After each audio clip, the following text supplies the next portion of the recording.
She's alive! She's alive! Yes, my very own Bride of Frankenstein, Rachel McDonald, is still alive. Pop culture icon. You should take that as a compliment. Should have done my hair up for the occasion. The hair is fantastic, without a doubt. So, yeah, happy October once again, back with you for another horror movie review. And we return to another franchise, so another sequel.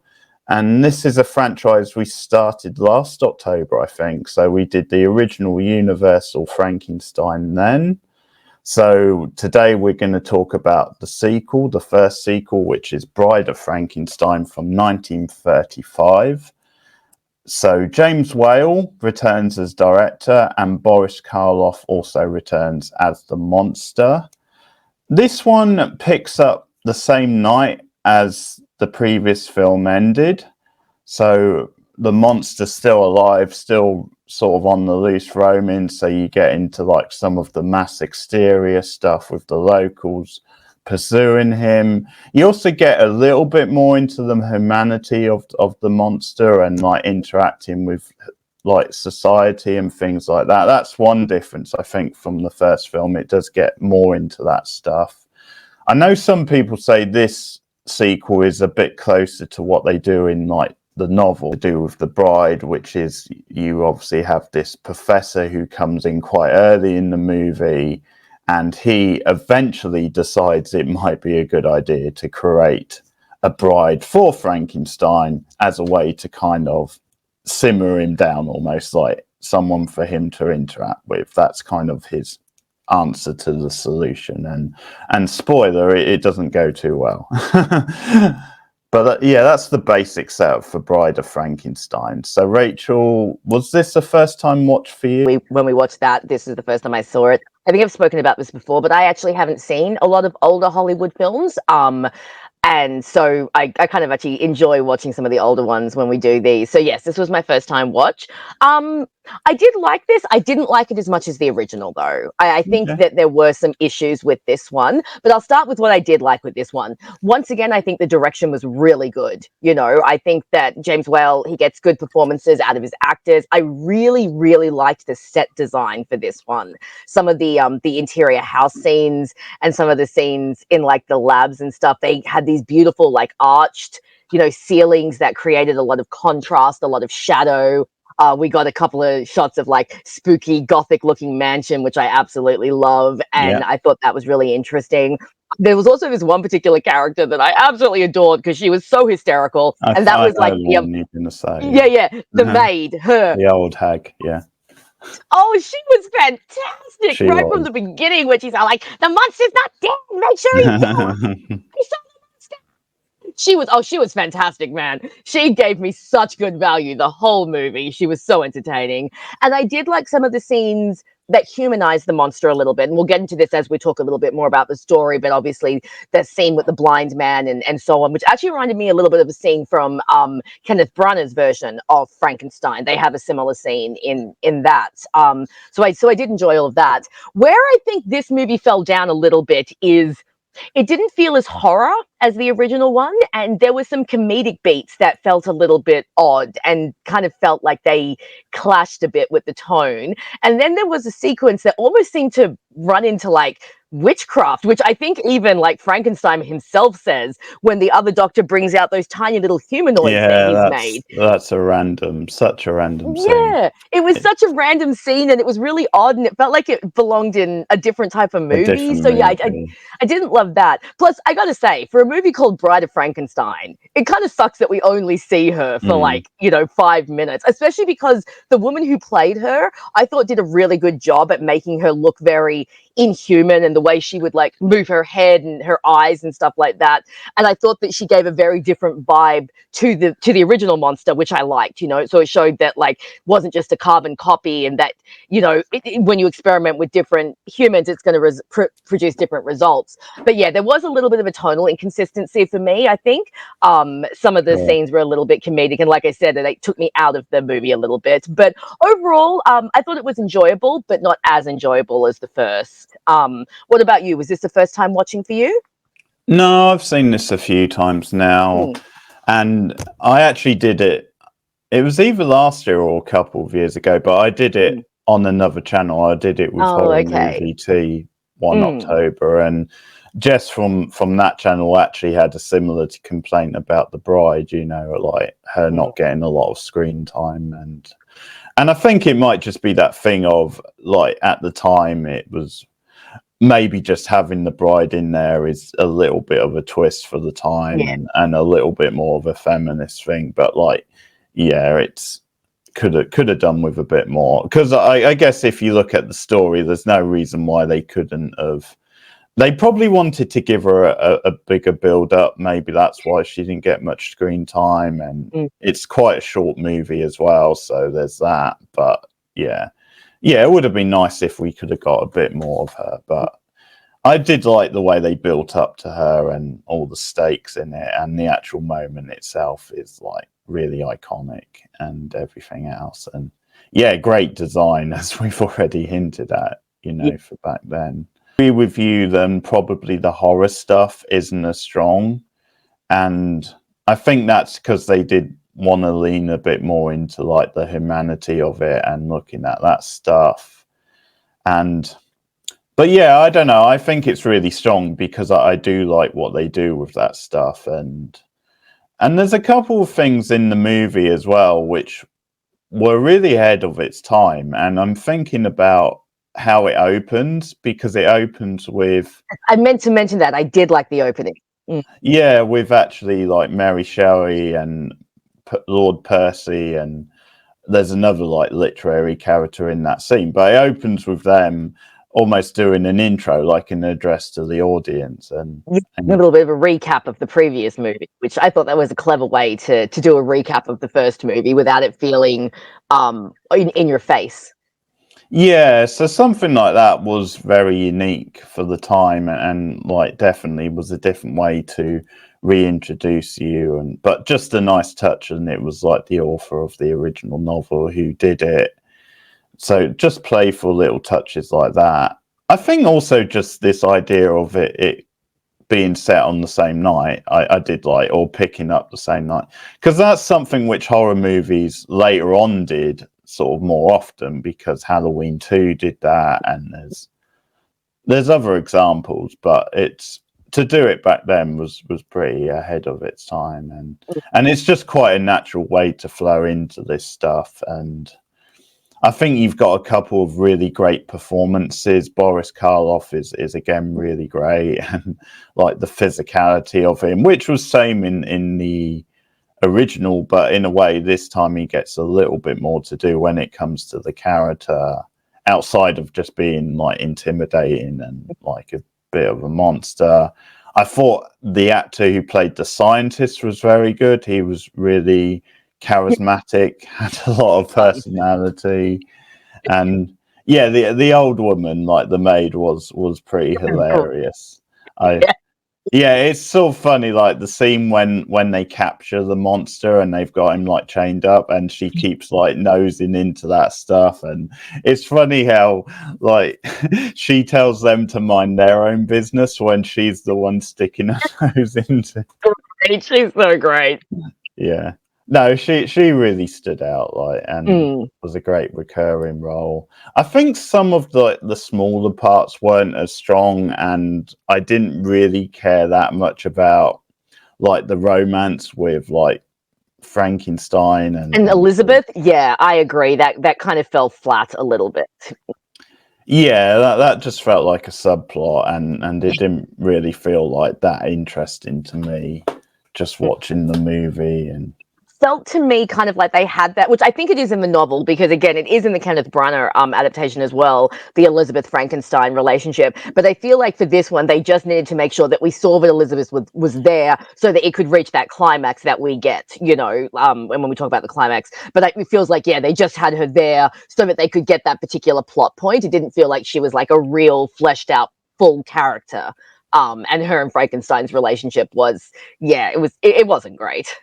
No, it was definitely one of the weaker parts of the movie. So I do want to talk about this really wacky scene, and you mentioned the scene with like the historical miniature figures. Like in I keep forgetting because I've seen it a few times, but every time I watch it, I keep forgetting and it's a scene because, like you said, it doesn't really feel that attached to the rest of the No. movie, and like then it just comes on, and I'm like, okay, because I'm a bit in two minds. On the one hand, I quite like that it's so wacky and out there, especially for a film of this time period. I quite admire it in that way, and like, okay, this, yeah, shit is happening here, but it's like at the same time, like yeah, it does seem so random, and like I can only assume it's just meant to be like some sort of like grounding for some of the science. Like it's a bit. I mean, I think the scene is just him kind of showing off what he can do in a way to impress Frankenstein, but it is so random, like you said. Yeah. So weird. Like, 'cause I would have thought that, like, if he wanted to, like, impress Frankenstein or show him that he's doing the same work, he would show him like a reanimated corpse or something that he'd done. Mm. But this was like so bizarre. And then he started talking about how like he grew them. He grew them from like seeds and like, this is like stuff like that. And I'm just like, Yeah, what? squabbles and all that stuff. Yeah.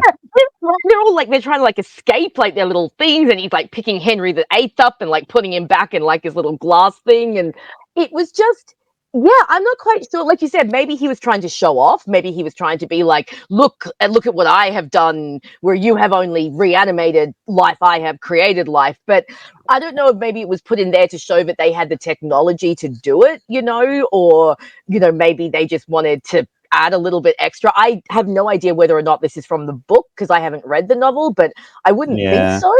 I wouldn't.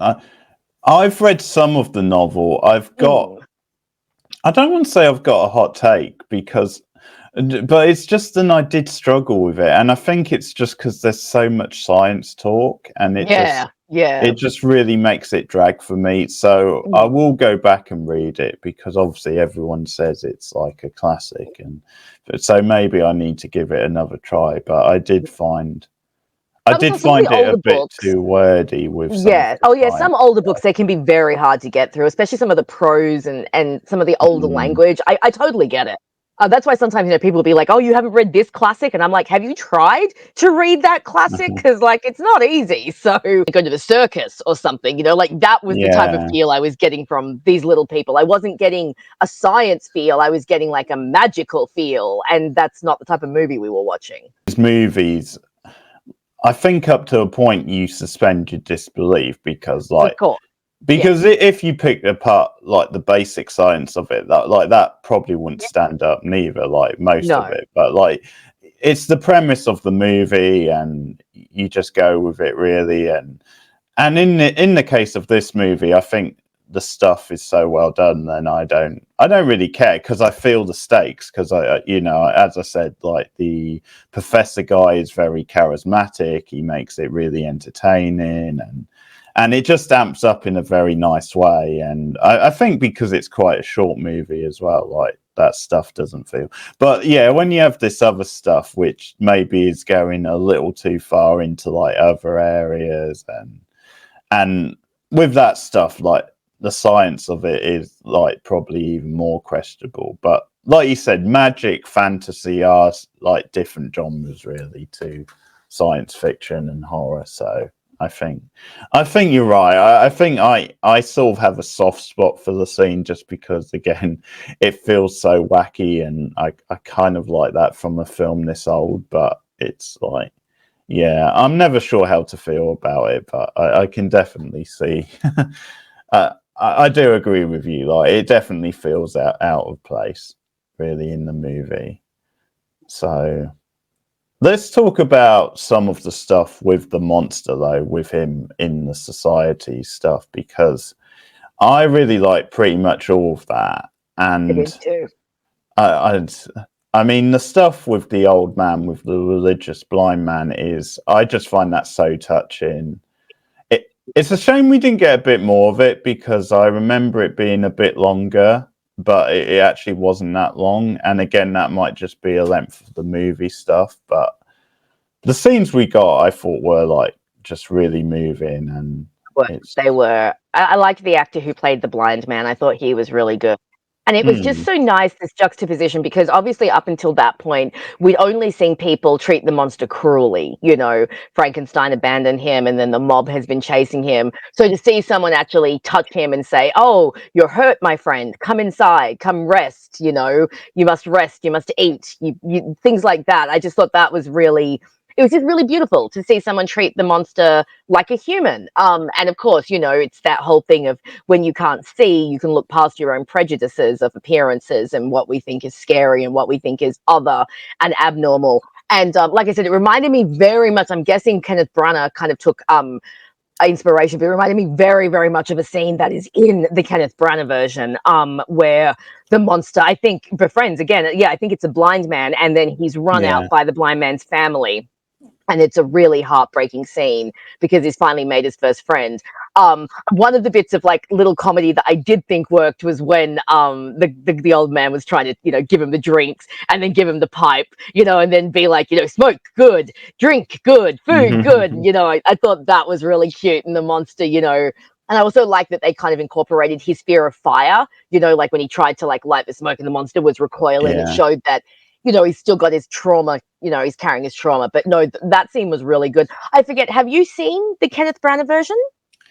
Yeah, a long time ago. I think we will do it eventually. Like we'll get. It's very intense. I remember it really, really hit me, that one. I had to recover a little bit after watching that movie the first time. Branagh has combined elements of both Frankenstein and Bride of Frankenstein into his movie. So it will be interesting once we watch that to see how much. But like I said, I think that he definitely took inspiration from this scene for that movie because it's very, very similar. So I'm assuming you liked all of that stuff as well in the scene. Yeah, no, I thought it was beautiful, and like you said, it works because like this is the first, like it's non-judgmental, and like it's almost just this like basic human principle of like if someone needs help, you know, they got no one else, like he does become like a mentor, and him just teaching him like certain things, like teaching him like music and the quality of music, and that was beautiful. That's wonderful. Yeah.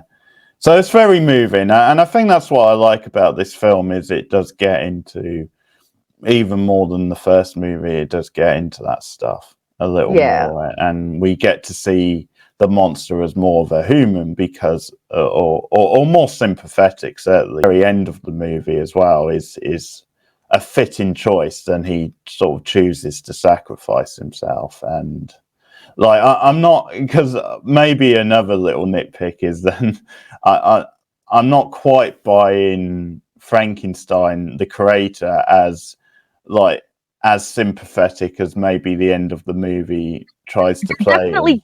Yeah, they definitely try to make you feel more for Frankenstein in this. Whereas, but like, there are so many hints that he's kind of still the same. You know, like when the bride comes, we still have the "it's alive" line, and you know, you can see him getting caught up in the new scientist, like science, and like even when he's talking to Elizabeth, he's still talking about like, oh, you know, I still want to command life and death. I still believe that I might unlock the key to immortality, and it's like, dude. Have we not learnt? Have we not learnt from like your previous experiment? I think maybe that's why we had the romance as well. Like maybe the romance was supposed to sympathize him a bit more. Like, you know, oh look, he has a loved one and he should be with his loved one. And that's kind of, I think, what the monster was trying to say at the end. Like, you know, you have a friend, you have someone to share your life with. Go and live. But yeah, it didn't. For me, I agree, it didn't quite work in making him that sympathetic. No, because he's the one who started all this off, and like you said, there's moments in the film where he's does revert a bit back to his old ways, and obviously all of this is meant to have gone down in quite a short time period. So I probably don't quite buy his turn really, but I still like it as a decision from the monster because it does show his like humanity again, and that he sacrifices himself. I guess the other main stuff is the stuff with the villagers and like again, this theme of hysteria that we've seen in like more modern movies that's kind of gone through the ages, and By the like, way, you're always going to have mass hysteria and people being arseholes and fearing what they don't know. It's a very common theme, and I think one that's universal and will come up a time and again.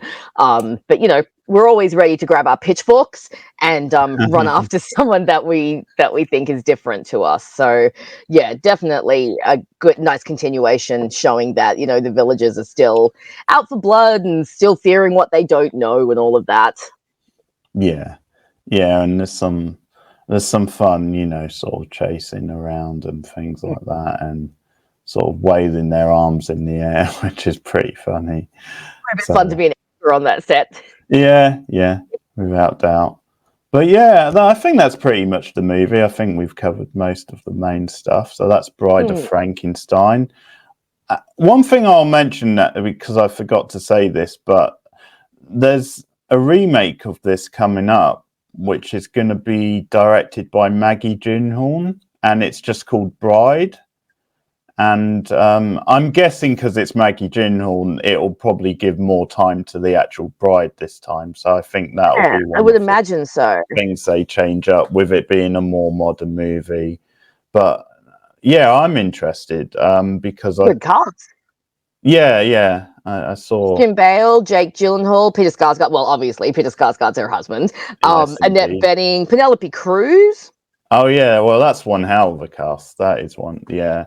And I did like Maggie Gyllenhaal's first film as a director. That was good. Lost Daughter. Yeah, that's it. Yeah, that was good. I think you would probably like that. But that was her first film as a director. Come out. We'll have to cover it watch because it. Yeah. I mean, obviously, this one is sort of has gone down as a classic for a reason. But like, I think it's definitely one of these where you can see there's room to update it and change it a bit. And yeah, well, like we said, some more focus on the bride would be really great because she really only gets 5 minutes at the end, and such a cool design. Like I said, the actress who plays her is really cool, so it would be nice to get a movie that maybe gives us a little bit more of the bride. Bit more, and yeah, so many Halloween costumes have been inspired by that. I think in Brooklyn Nine-Nine, in the first Halloween episode, I'm pretty sure Rosa is dressed as the Bride of Frankenstein. Oh, that's cool. That's cool. Yeah. Yeah, you just know it. Okay, so what would you rate Bride of Frankenstein? Like I said, I didn't enjoy it as much as the first one, and I did have some issues with some of the tonal inconsistencies, a bit up and down, and I do wish we'd gotten more focused for the bride. But, I mean, I still enjoyed it. I still think it was pretty good. I'd probably go with a 7 out of 10, because it was good, but I didn't love it. Yeah. But it was still pretty solid, and like I said, still good directing. I really did like a lot of the set design, and, I mean, Boris Karloff is just, I mean, yeah, he's wonderful, isn't he? Yeah, so 7 out of 10 for me. What about you? Okay, well, I'll go 8 because I think it is a very strong sequel, and I like what they do with it. I like the differences between it and the first one, and some of the places they go to. But one or two issues which maybe dock it down a little bit. But I'll definitely go an 8 because I think it is a very strong sequel, especially for the time. And I mean, it may well be a list we do at some point, but like our sort of top sequels or horror sequels. Could be fun. And, I mean, definitely for horror sequels, I think this would be in my top 10 probably. So nice. We'll have to see. But okay, so that's Bride of Frankenstein. Let us know what you think of it in the comments below if you liked it.